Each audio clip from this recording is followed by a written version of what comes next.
Welcome to another episode of Electable. I'm Deb Chubb, and today we are going to go back to abortion.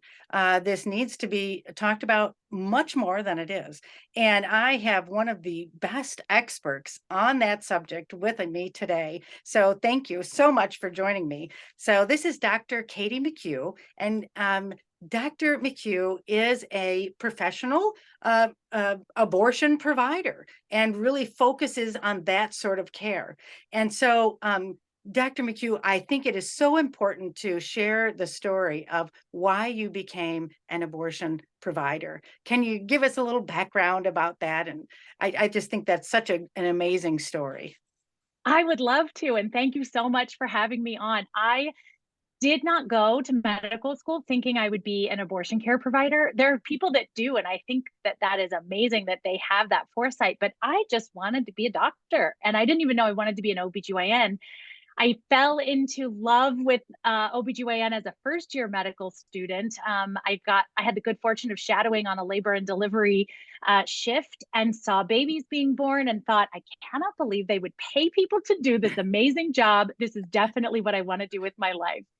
And then as a second year medical student, I was taking the class that teaches you about what goes wrong in the body, not necessarily just what goes right. And we were talking about obstetrics and the development of the fetus and so forth. And we talked all about all these terrible things that can happen, but we never talked about abortion. And I thought it was so strange because in all of our other subjects, we talked about what you do when something goes wrong. You talk about the surgery options, you talk about the medication options. But in the case of obstetrics, we never learned what happens next. So I went asking questions and I started asking the questions of our professors, and they said, we do not cover that here at this school. We will not cover that. And I thought that was a terrible answer. And so then I went asking these questions of my professors and the clinical professors, the OBGYN and the family medicine faculty who deliver babies and take care of patients who are pregnant. And they similarly were like, we do not talk about that here. This is not something that we talk about. And again, I thought this was crazy. And so in, trying to search and understand what my educational options were, I found the group Medical Students for Choice, which is a national organization that helps support medical students learning about contraception and abortion options, just different reproductive outcomes. And I wanted to start a chapter of Medical Students for Choice at my school, at my College of Medicine. But to do that, you needed a faculty sponsor. And I went to every faculty and was turned down. I went to every adjunct faculty and was turned down. I finally found a very far away, not in the surrounding area, adjunct faculty who agreed to support us, to sponsor us under the condition, number one, of anonymity. So I would never tell anyone who it was. And number two, that I would never call this person for any kind of advice or support or input or anything under any circumstances as it related to this club, as it related to this little organization, this little chapter of a club that I wanted to start with like two of my friends. And it was through that process and through the projects that my my two friends and I subsequently did with that group that I learned about the stigma that is associated with abortion, not just about the patients, but also about any doctor who might ascribe to it or might put their name next to it. And I also learned about the enormity of the impact that a person could have by speaking about abortion, by talking about abortion with patients, as a blooming or budding physician, as someone who might destigmatize that for someone who needs or might choose that care. I was so emboldened by this idea of being able to support people in a moment of need. And it was what drew me to obstetrics in the first place, because being able to be present in such an intimate moment as the birth of someone's child is the same feeling, is what gives me so much joy, honestly. And I feel so honored to be present in a moment where someone chooses to end a pregnancy, because I am so excited and honored to be present for that person choosing themselves, that person choosing their future, prioritizing their body, their family, their children that they already have. I love being a part of someone's decision to take control of their life in whatever way that takes them. So whether I get to do their C-section, or whether I get to catch their baby vaginally, or whether that means that I help them through the choice of and continuing to choose a termination of their pregnancy, and they choose abortion, I am honored to be a part of it. Wow. That is, I just think that is such an amazing story. And it's really great. And we need more Hoosiers like you. You're really terrific. It's makes me proud to, to know you came from Indiana and you are Yeah. doing this a great work. So, and I've heard you speak at a couple of different events, although I know you're busy, and we talked earlier and you said you hadn't really been testifying at the State House. But of course, we have to talk about, the law that's out there. Of course, it's enjoined. I like to say that every single time. Today, abortion is legal in Indiana. So you can get an abortion. You can call Dr. McHugh, and she will help you get an abortion if you need an abortion right now. So there is a law that's passed, but the court has issued an injunction that stays the effectiveness of that law until we have more arguments in court. And I mean, right now, legally, we're waiting for the Supreme Court to issue a ruling on the case that challenged it on just constitutional basis, which of course makes absolute sense to me. I'm as an attorney, sorry. So I'm sorry to get into this legal stuff. But our state constitution says that all people are created equal and they are endowed with the rights of life, liberty, and happiness. And that clearly, to me, means that all of us are allowed to choose our livelihood, and that requires the ability to control your reproductive life. So, so to me, this seems pretty obvious, but everyone, and I won't go into it. But get irritated when everyone's talking about privacy. It's like, no, this is really equal protection. This is because we are all entitled to the same constitutional rights. And in fact, I also work on some other things about, trying to get the ERA passed. And that's the line that you get from Republican senators, is that if we pass the ERA, we'll never be able to ban abortion. And so, right there it is, right? And so, That's exactly right. If women are entitled to the same equal rights that everybody else gets under the Constitution, then he's correct. They should be entitled to control their reproductive lives. So anyway, sorry, I slid off on the legal thing there, but you are well aware of the law that did get passed in Indiana, that is enjoined right now, but that did get passed. And so I don't want to go to too many details, except to say that, it bans all abortions except for the case of the life of the mother, and also certainty that the fetus will not live outside of the womb, and in the cases of rape or incest, as long as that is done within 10 weeks of pregnancy. Which is just, ridiculous. So what I would love is, you to explain to us, what does that law mean in your life? How does that impact you as an abortion care provider? I work almost exclusively as an outpatient abortion care provider. And what that means in Indiana is that anyone who is under the gestational age of 13 weeks and 6 days, so in the first trimester, can choose to terminate a pregnancy in an outpatient setting.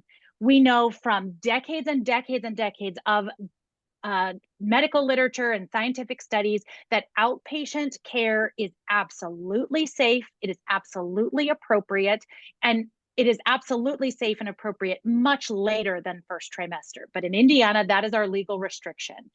97% of abortions in Indiana are done as an outpatient in the first trimester. What this law tried to do is ban all of those. that 97%. We tried as a state to ban the ability for people to end a pregnancy when the fetus is less than 14 weeks along.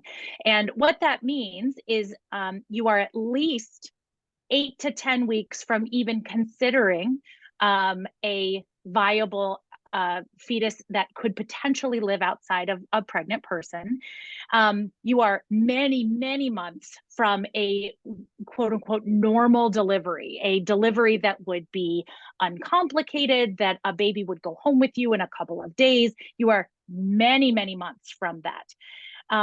What the ban tried to do was, just as you said earlier, it tried to take away the liberty of any reproductive capable person in this state and take away our ability to decide what happens to our bodies.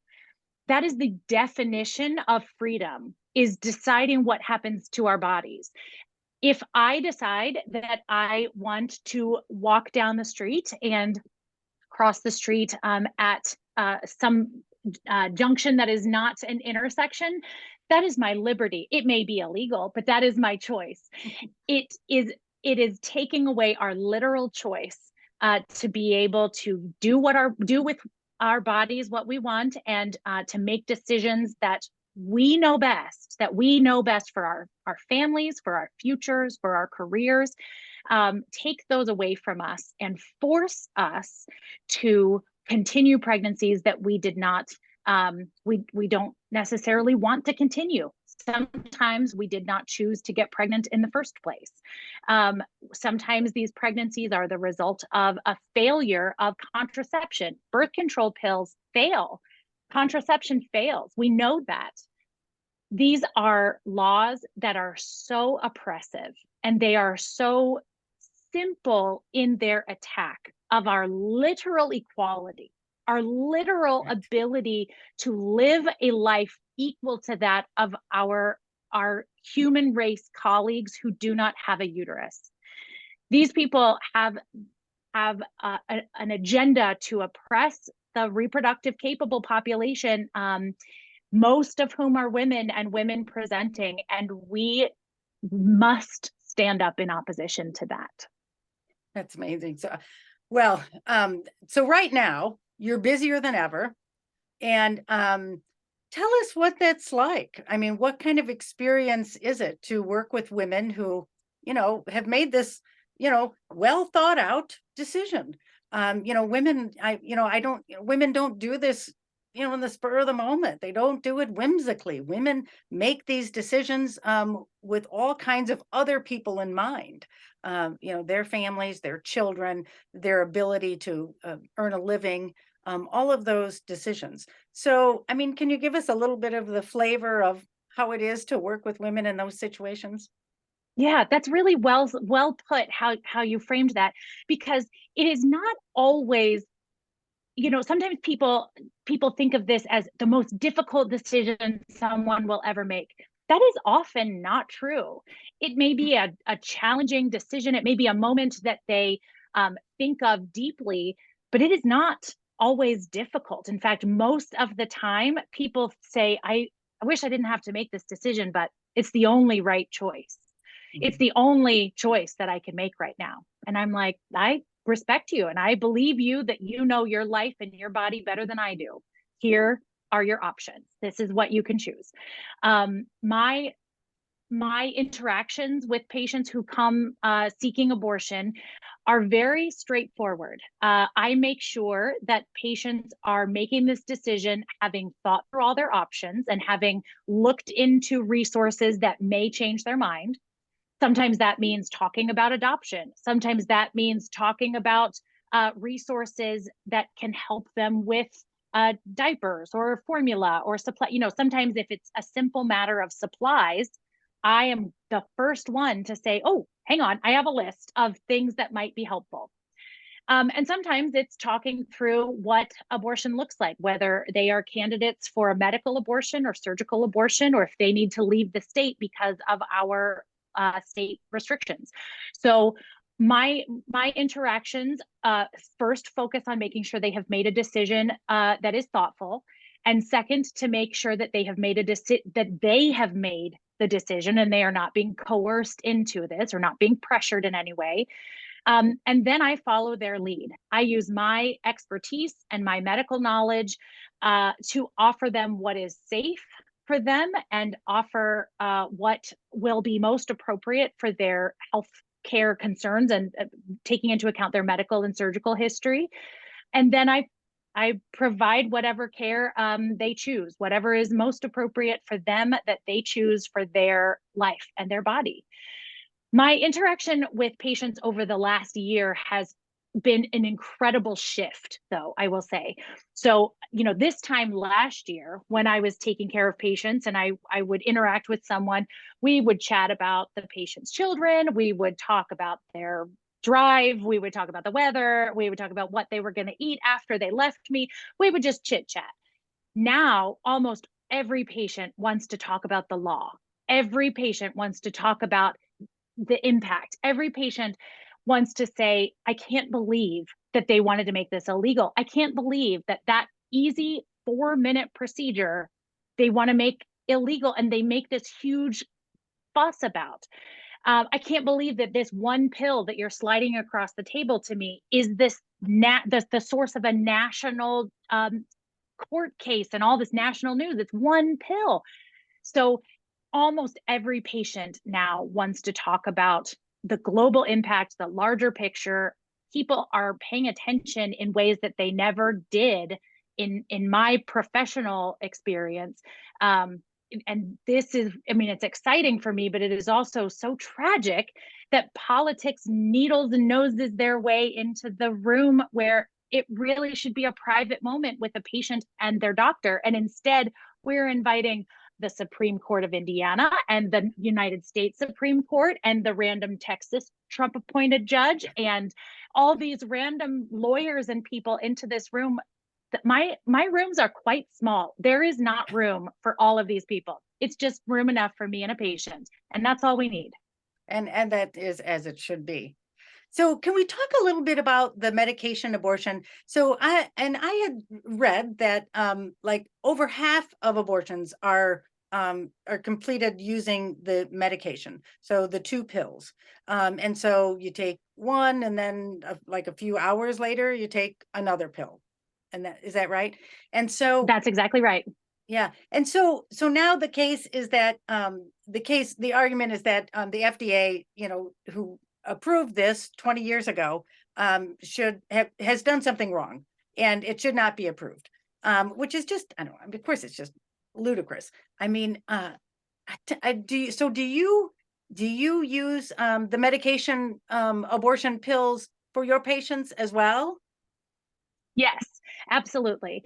And it has been amazing over the last, looking at the literature and the trends, as you referenced, over the last 10 to 20 years, seeing the difference in safety and in efficacy, or how effective this medicine combination can be with the addition of mifepristone. We have literal decades of safety data supporting this combination of medications. The mifepristone is step 1 and misoprostol, or Cytotec, sometimes people call it, as step 2. These 2 medications work together to create a quick, safe, and very effective miscarriage. It induces a fast and safe miscarriage. That's all the medication does, is it induce a safe, natural process. The medications that we use are not a grab bag. We do not just randomly pick some medicine that we think would be maybe a good choice today on a Thursday. And instead, we use, like I said, decades of data to support these choices. The FDA goes through incredibly in-depth discussions and investigations into safety and long-term outcomes and all kinds of variables to make sure that I, a random abortion care doctor in Indiana, will make the right and safest choice for the individual in front of me. Because I, as the random doctor in Indiana, do not have time to scour every piece of data about a drug. That is the job of the FDA. And the reason that this Texas case is so important is because by undermining the FDA for abortion pills, we are undermining the FDA for any kind of medication. Suddenly, doctors like me, who are just trying to get through my day of patients, give the best care I can, and get home to my kids. I got dinner to make.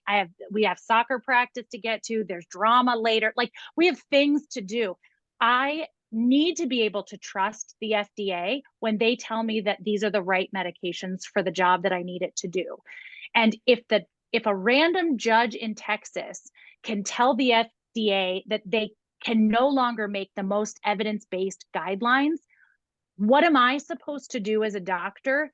And what is everybody else supposed to do as patients? Suddenly patients can't necessarily trust their doctors to know the best course of action. And doctors certainly don't trust the FDA if a judge can just yank the carpet out from underneath them. This is why it's never just about abortion. And even if it is so super targeted to abortion, it always has bigger implications, because it turns out that abortion is healthcare. It is nothing less or more than healthcare. It is a choice that people make in the same way that people sometimes have to choose between a C-section and a vaginal delivery, or they have to choose between going on a blood pressure pill or changing their diet, or they have to choose between these big life choices. Abortion is nothing more or less than healthcare, and we must be able to trust our national guidance to tell us the safest and most evidence-based course so that we can make the best decisions, both as physicians and as patients. So the medication abortion, I don't say the words because I can barely say those two medication words. I don't know why they're so hard for me to pronounce. But I mean, the real reason that, you know, they're taking this approach of trying to undermine the FDA's approval is because as an approved drug, you can't tell somebody you can't have it, right? So people in Indiana could get it through the mail.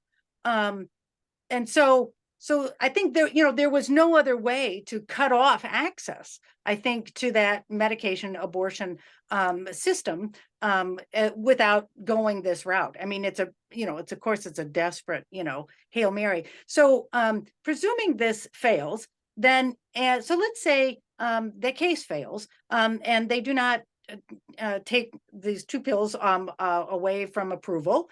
Yes. And then let's say the ban in Indiana becomes effective. That is, the injunction is thrown out and we're back facing the SB1, the ban with very limited exceptions. So how do people then get those two medication pills? Great question. So as of now, it is still legal to have medications shipped to you from various places in the country and the world. It is still illegal to search through someone else's mail. That is a felony. And so what that means is that there are multiple organizations that will assess the patient's safety and risk factors and medical history and so forth, determine if they are a candidate for a medication abortion, and then mail them the medication. One of the best and most comprehensive organizations is called Aid Access. That is one that is easily found on Google, so Aid Access. And it is one that is an international organization that works with physicians and pharmacies, both in the United States and internationally. So regardless of where in the country and where in the world people are, they are able to access medication abortion. Now, that is only going to be an option while it is still legal to mail medications. And, it is one of these slippery slopes where as soon as you start to ban one thing, it becomes this encroaching momentum on our liberties and on our freedoms. And so as we are taking all of these things into consideration, medication abortion should remain available via these mailed options. But, there are states in our country who are trying to ban and try to make illegal sending prescriptions for abortions across state lines, or any kind of support or help to be offered to someone who's trying to find an abortion. There is a lawsuit happening right now that's making the rounds in the newspapers around several people in Texas who tried to help their friend get an abortion out of state over the last several years, since Texas passed their ban. And there is a lawsuit trying to accuse these people of supporting their friend who was trying to access healthcare that was not available to her in Texas because of state law.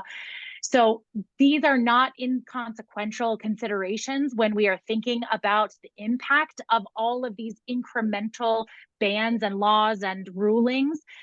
This has a much larger, much more insidious picture when we look at it all together. But for the time being, anyone in the country can access medication abortion through these mailed options, but it can be dangerous. What can be dangerous? Why is it dangerous? So if I am a Texas person and I tell you, my Texas friend, about aid access, I can be subjected to a lawsuit because I am aiding and abetting abortion, which is illegal in Texas. So these are things that we have to think about now. That why would we ever think that it would be dangerous to tell somebody about a medical healthcare website? It's crazy. Right. It's crazy. Right. And that came up. One of the legislators, Carolyn Jackson, very astute, pointed out that this new coercion bill, might turn into this kind of problem that they're having in Texas. That if I tell somebody, well, yeah, if you want to have an abortion, yeah, go ahead and have an abortion. Maybe if you say it's the best thing for you, then, that's your decision. But that may be seen at some point as coercion and criminalized. Exactly. And I thought that was a great point that she made. So, but I want to talk too about the exceptions. And as a physician, you are just in a most unique position to speak on this. So, so there's an exception for the life of the mother. So now you, as a physician, so a woman comes into the hospital and says, something's wrong, I'm bleeding heavily, I'm a few weeks pregnant or whatever, and or even a little further along, and you have to decide whether giving her an abortion would be illegal because she's not gonna die enough. Mm-hmm. So how do you navigate that issue? It's such a difficult issue. One of the most amazing things about the human body is its unpredictability, and how we never know when someone is going to die. We can't predict it. Even those of us who have spent years and years of our lives dedicated to the study of medicine in big emergency situations. I take care of pregnant folks who are right at the end of pregnancy, and I know exactly when that delivery point should be, but sometimes things go wonky. Things take a turn and things get really scary really fast. I am an expert in that care, and yet I still cannot predict when that turn will happen, when we cross the point of no return. These are not things that are predictable. They're also not things that you can easily make a list of. So when we, in Indiana last summer, when we were fighting the ban and working to try to optimize the language, we were really pushing back against the creation of some sort of list of acceptable reasons to have an abortion, because you cannot conclusively write down a list of all the reasons that someone's life may be in danger because of pregnancy. There are so many, infinite number of reasons that someone's life may be at risk because of pregnancy. And then there are the different variations and sort of versions of all of those risks. Do you have just high blood pressure, or do you have horrible preeclampsia that may kill you any minute? And when we talk about life of the mother, Hypertension or high blood pressure is a huge contributor to both maternal mortality and overall mortality, even later in life. So if we're talking about life of the mother, does it need to be right now, this moment of her life? Because high blood pressure can have a huge impact down the road. Are we going to, just because it's not affecting this moment of her life, does that mean that we must subject her to all of the risks for all of these moments going forward? All of these questions are, you cannot put them into a list that is going to be voted on by the Indiana state legislature and passed into law. So we pushed back hard on the creation of a list. We, as OBGYNs in the state, are continuing to navigate that difficult path of how close to dying are you? Do you see a white light? Are you hearing angels yet? Because if you're not, then we can't end your pregnancy yet. We can't save your life quite yet. So sorry. Let us know when you hear the angels sing. It's ridiculous. When we are talking to patients about pregnancy, we try to counsel people about all of the possible outcomes. We talk about all the best possible things. We talk about the worst possible things and hope that worst case scenario, we land somewhere in the middle and things go mostly well. But they don't always go mostly well. And sometimes we are faced with these horrible situations where people are so sick, they are so deathly ill, and yet we are questioning ourselves and each other. Am I going to get put in jail for this? Is the state attorney general going to come after me because I tried in earnest and in good faith to save this person's life? Is my career and all of the future people that I might help, do I jeopardize all of that for this person who is also a very valuable person? Who gets to be the decision maker there? And the answer is always that the person who is most vulnerable, the person who is most at risk, that pregnant person, that is the only person whose voice should matter there. And they are the ones whose voice is being actively stripped away and oppressed. So as we navigate all of this, it is increasingly difficult. And as our state continues to try to pass oppressive and hateful laws around gender and around pregnancy and around child rearing and providing a safe environment for our children, the act of forcing someone to undergo pregnancy and to force someone to raise a child in which in a state in which it is not safe, they are not supported, there is no paid maternal leave, there's no parental leave, we don't have workplace protections, we don't even have equal pay. It is so actively oppressive that it would be laughable if it were not so deeply tragic. Right. Well, and we've been talking about this for a while, and this is, I don't know, it just never gets any better. And I think, and I wonder if you could comment on, when the bill was passed, the abortion ban, there were these companion bills that were supposed to try to make it more appealing by giving money to there's some services that were supposed to help all of these women who now would have to bear children who never would have for many reasons. And so, but it turned out a lot of that money was headed towards what they called pregnancy crisis centers. I think I'm saying that right. Crisis pregnancy centers. Oh, there you go. Crisis pregnancy centers. And so can you comment on that? Have you had some experience with those facilities? I have, actually. Have you?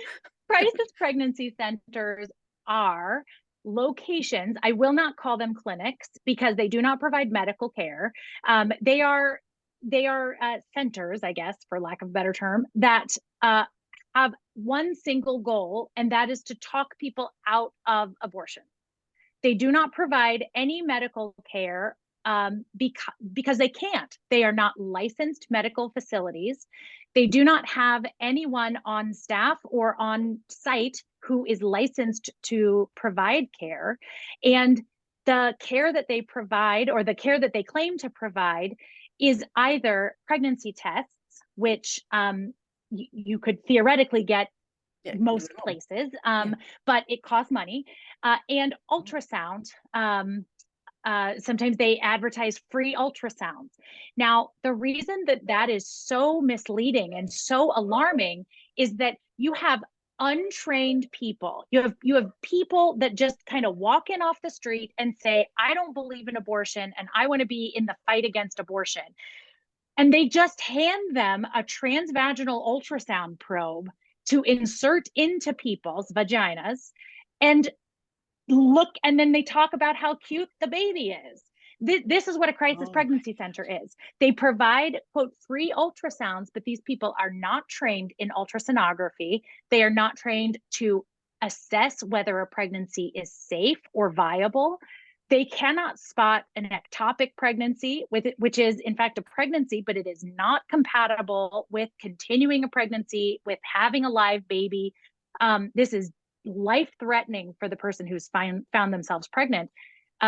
These folks who are performing these ultrasounds have no training. And so this quote unquote care that they are providing is actually deeply problematic. It is profoundly manipulative. And it serves only one purpose, and that is to talk people out of abortion. So the fact that Indiana has decided to send many millions of dollars toward crisis pregnancy centers speaks to what we value. And we value the ability to conceive. We value the ability to naturally conceive a pregnancy and then continue that pregnancy. We stop valuing the person who is carrying that pregnancy.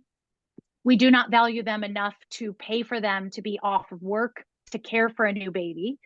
We do not value them enough to pay for or support that new family with food or with accessible healthcare or with groceries in their neighborhood or with anything that might actually support the people involved. We care only about expanding a workforce or, whatever the sort of in ulterior motives are at play here, but we do not care about a baby. This is not about life. And the people who think that it's about life have really been deceived. And it's a deep deception that I think is really tragic, that the far right has taken on this mantle of life without any understanding or nuance to what life can actually mean, and that life does not include the life of the mother.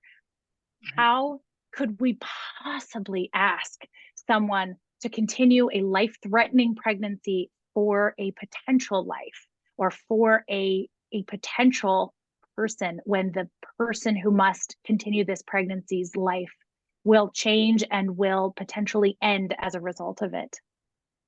Oh my gosh, it is awful. So, okay, let's talk about what we can do. So, let's say, SB 8 comes back. I'm sorry, SB 8 is a Texas one. SB 1 That's is Texas. right, SB 1 is that's us. that's the Texas one. So, SB 1 is Indiana's own version of that, and the injunction is lifted and the ban is in force. What are we to do? How can we move forward on this? Yeah. There are several levels of things that we can do. On the ground level, just kind of here in Indiana, as we are looking around and we are like, well, shoot, now what are we going to do? Right. There are several things we can do. I probably wouldn't say shoot, but we're going to keep it clean. What I would suggest first is to hold your people tight, to get your community together and to continue to lift up this belief that we, the majority, have in our state and in every state in this country, that abortion is a right, that abortion is a human right to dignity and to our liberty. Keep talking about that, keep saying that, and keep lifting up that message. That is so important. And that has been something that has really tangibly and palpably shifted since Dobbs. You walk down the grocery aisle, you walk down like the cereal aisle at Target, and suddenly everybody and their mom are talking about abortion. It's amazing. I mean, this is my jam bigger than anything. Like, I hate that it took this to get us here, but like, oh, I love it. So so continue that community building and continue talking about abortion. So that's number one. Number two, on that grassroots ground level, is to find ways to support the people who need access to abortion. And I'll give you one example of an organization that already exists that we can support, who will help our friends, our neighbors, each other who need abortion. The organization is called Midwest Access Coalition. It is an organization that has been around for a long time, so we're not trying to reinvent the wheel here. This is an organization that serves the Midwest and works with abortion funds all around, all different states and target groups, serves to help with all of the other expenses around abortion. So helps with transportation, helps with childcare costs, helps with hotel stays and food vouchers and all of those kinds of things. I have personally driven patients around with and for this organization who didn't have a ride and needed help getting from one place to the next so that they could have their abortion. And so that is an organization to engage with, to donate money to see how you can be helpful. It's a great organization. And like I said, they work with abortion funds. They don't specifically fund abortions, but they fund all of the other stuff that helps make the abortion possible. So that's short term. These are sort of short term emergency crisis management types of things, because it turns out that abortion bans do not actually end abortion. They make abortion less safe and less accessible, but abortion still happens. And so we can help make it happen by collaborating and coordinating within these larger organizations. So that's on the sort of ground level, the emergency level. And then up a level from that is that we have got to change the politics. We have to engage in a more global way so that we can address this at a policy and at a legal level, at a law level, rather than just a person-to-person level.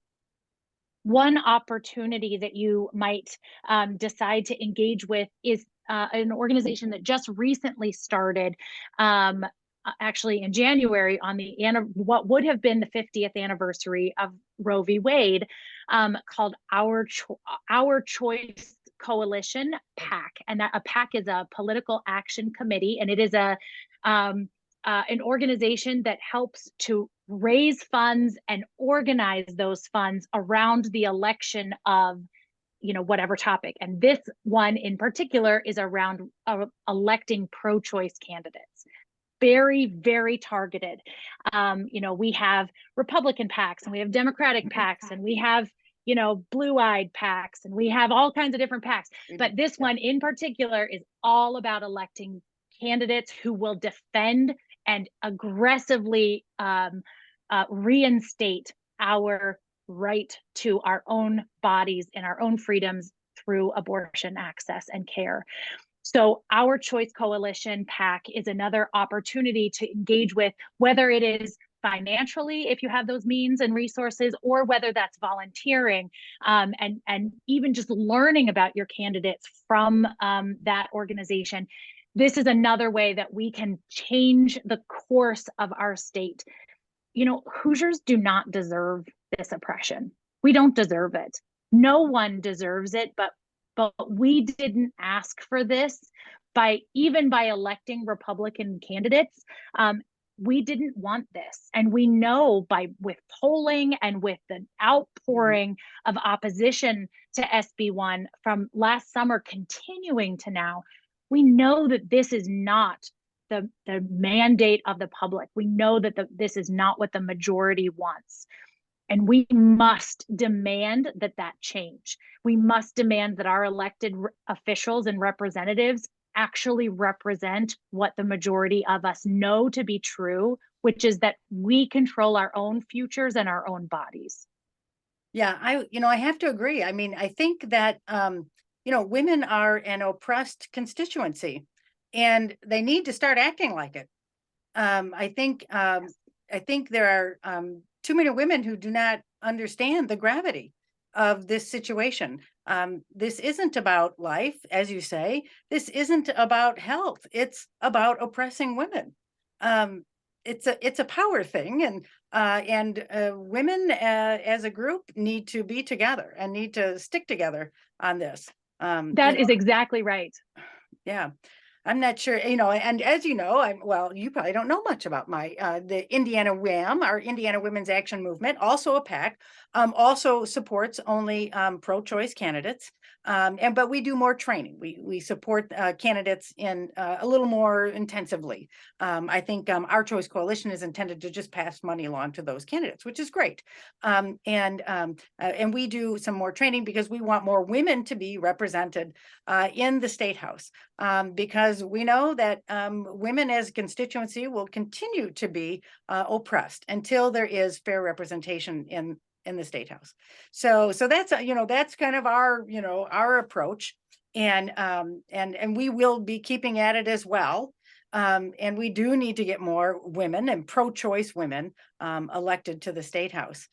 This is the only way we're going to address those issues, and even beyond abortion. It's, as you say, equal pay, addressing the epidemic of sexual violence against women and girls, domestic violence, things that are just not being addressed, protections for women in the workplace, pregnancy accommodations for women in the workplace, things that, people like you and I have been begging for, which seems fairly simple. And if a legislator believed in actual life and health of women, would have been done many years ago. I mean, it was an absolute kick in the gut. The last session when, after several years trying to get a bill passed that would allow pregnant women in the workplace accommodations, small accommodations, the ability to use the bathroom more often, the, time off for wellness checks for the, prenatal care. And what came out of that was a bill that said women can ask their employer for an accommodation, but the employer doesn't have to respond. Like, Doesn't even didn't have we? to respond. Right.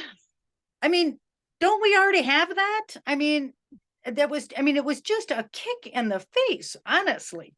I mean, how insulting is that, Mhm. to women as a constituency? So anyway, we have to do a lot more, and of course, electing pro-choice women to the state legislature is really the, this is the goal. This is what we need to do, and without it, here's where we'll be. We'll be, poor doctors like you will be trying to decide if a woman is dying enough such that you can perform an abortion to save her life. And we'll be telling, young girls who get pregnant and don't even know it. I mean, I've heard of that. I mean, you've heard of that too, right? Young girls who don't know that they're pregnant. Absolutely. Over the summer when there was so much national attention of the young girl from Ohio who came over to Indiana to pursue abortion care because she was so young, she was raped. It was so terrible and tragic. And the most surprising part about that whole situation to me, before our state leaders got involved, that was more surprising. But what was so surprising about this situation continues to be how shocked everyone else was that had happened. All of us who provide abortion care have provided abortions to preteen and teenage girls. Wow. All of us. It happens. We know it happens. We have data to say that it happens. And those of us who provide this care have provided this care to these people. This is not going to stop because we ban abortions. Instead, we condemn these girls. We condemn these people to a high risk Oh gosh. situation where they're, facing pregnancy, they're facing the end of their normal lives for the rest of their life, which may be shortened because of this pregnancy. This is not about life, and it is not about the babies. Because if it was about life or the babies, we would care and we would take care of those lives. So I love that your plea for more pro-choice women elected on the local and state levels, all the way up to the federal Yeah. levels, because I absolutely agree. And your previous podcasts and your previous guests have spoken so eloquently about how much we need that kind of organizational change, that kind of strategic approach to systemic change, so that women in charge can be the leaders that our society needs to continue and to thrive and to grow our society instead of stifle it. Well, on that note, you mentioned a couple, so I just want to repeat, because you did mention a couple of great organizations that people can reach out to and support. And so, well, and first of all, to get the medication abortion pills, it's aid access, right? Okay. Aidaccess.org. And then to support the organization that helps women get abortions, when they have to travel.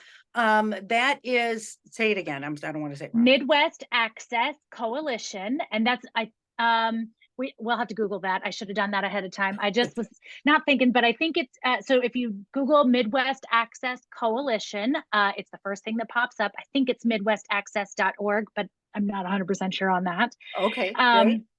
And then the last one is that that other pro-choice PAC, which is the Our Choice Coalition PAC. So that's another one to look into in addition to the WHAM PAC. Great. All right, that's terrific. And you mentioned those, I think, because they're not the most well known. Because there is also Planned Parenthood. Planned Parenthood has a PAC as well. Planned Parenthood something action organization, but they, and they do great work as well. But I think, these are great to mention because they are not as well known, and they're doing a lot of terrific work.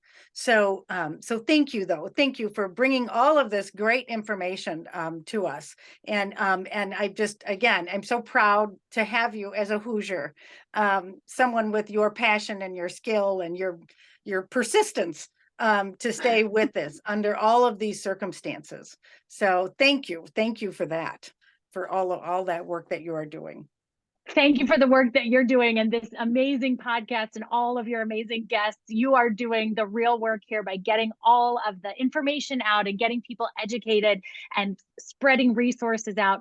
This is what we need. This is how we organize, and this is how we make a difference. So thank you for starting that and for making such a difference. Oh, well, yeah, well, all right. Well, we both got our work cut out first, don't we? That is true. That is true. Thank you again. All right. Okay.